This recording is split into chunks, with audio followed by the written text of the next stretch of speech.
Diversos casos de corrupció que, malauradament, estan assolant la nostra democràcia i ficant en dubte els mateixos funcionaments de les nostres institucions, així com la confiança de la ciutadania en els càrrecs públics.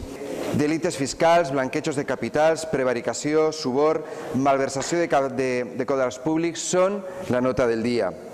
La corrupció, per tant, està en aquest país instal·lada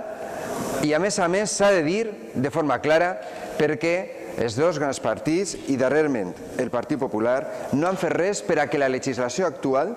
siga una legislació que no siga feble i insuficient, com ara, per exemple, també s'està demostrant en els viatges del senyor Monago i el descontrol de les despeses del Congrés dels Diputats. És important, per tant, que davant d'aquest panorama tan negre, les institucions intentem donar exemple, que els càrrecs públics lliurem les nostres declaracions de renda, activitats, béns patrimonials, interessos, que respecte el règim d'incompatibilitats de tal forma que ningú ocupe més d'un càrrec públic, per a que així quede palesa la plena dedicació. Són qüestions aquestes normals, són qüestions aquestes que es fan en molts països democràtics i que per l'absència legal en el nostre país no sols no passa, sinó que malauradament és notícia dia rere dia en els mitjans de comunicació. El Partit Popular, malauradament, ens ha ficat en el mapa de la corrupció i de l'abafament de recursos. Són 30 els alts càrrecs del Consell que estan processats en els darrers anys.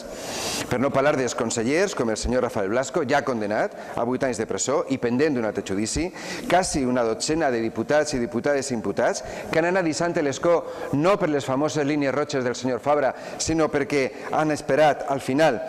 per a poder retardar l'obertura del judici oral, així com d'imputacions ja més famoses també, com la de la senyora Castedo.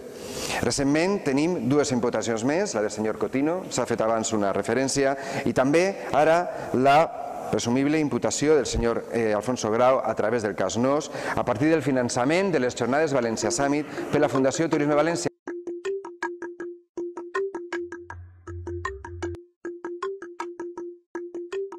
Per això, el que demanem en les diferents propostes d'acord, sí, ja acaba, és la dimissió de totes aquelles persones que estiguen imputades, així com la creació de comissions que depuren les responsabilitats polítiques. I és un sentit general, no sols per al conjunt de les institucions, sinó també per al nostre Ajuntament.